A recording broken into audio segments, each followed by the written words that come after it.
Sa mga basher ni Diwata, mamatay kayo sa inggit. Magtrabaho kasi kayo. Huwag yung puro inggit. Suportahan na lang natin. Pag umangat siya kasi, marami rin siyang matutulungan. Kaya tigil nyo na yan. Ako makakalaban ninyo. Mag-a-apply na ako dito eh. Mag-a-apply na ako ng bouncer. Pinablog natin para makita ng suporta. Kasi the more na magbablog tayo dito, the more na mas magiging aware yung mga tao, the more na mas pupunta sila dito. Okay? So walang problema doon kahit araw-araw mong i-vlog si Diwata. Alam mo kasi, kahit anong gawin mo sa buhay mo, meron at merong masasabi yung mga tao sa'yo. Gumawa ka ng mabuti, di ba? May masasabi. Di ba? Eh di gawin mo na lang kung anong gusto mo. Yun. Di ba? Tama!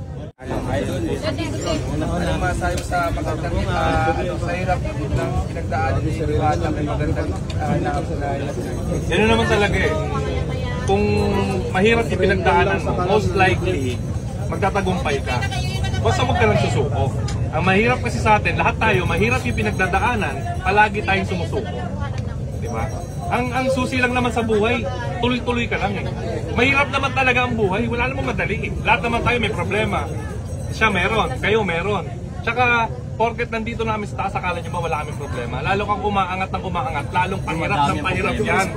Ang daming naghahanap sa kanya ngayon, ang daming lumalapit, mga vlogger, ang daming nag-i-invite, ang daming yung mga taong hindi niya kilala. Ngayon, kilala na siya. Mas mahirap kapag nasa taas ka na, kasi hindi mo ma-identify kung anong kailangan ng tao sa'yo. Hindi mo alam kung gusto lumalapit lang ngayon kasi kailangan ng pera, gusto sumikat o something. Mas mahirap na pag nandito ka. Kaya nga sinasabi ko lagi, so lagi mo lang kausapin or bigyan ng oras yung mga taong sumuporta sa'yo nung walang-wala ka pa. Kasi doon mo makikita yung totoong tao eh. Nung wala ka, nandyan siya eh. Diba?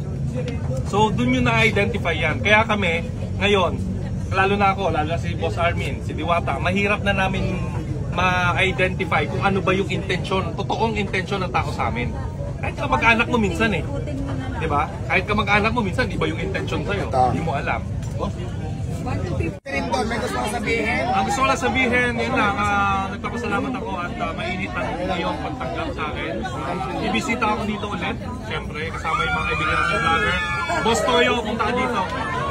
Si Boss Toyo, siyempre ako din naman gusto ko magpasalamat sa inyong effort. Bigyan niyo ako ng panahon para mabisita yung Diwata para sa Overdue. So siyempre isang malaking karangalan din para sa akin. Basta suporta ako sa'yo kung anong kailangan mo. Armin, maraming salamat sa Litson. Pwes mo na ako nabigyan tamang-tama. May pulutan na kami mamaya. Kasama naman po sa akin. Yes, so vlog na yan. So picture tayo. Picture na lang, babe. Ay, picture na nalo. Picture na lang. Yung nanalo, kunin yung contact number, tapos ibigay yung kay Sir Armin para magkakontact na.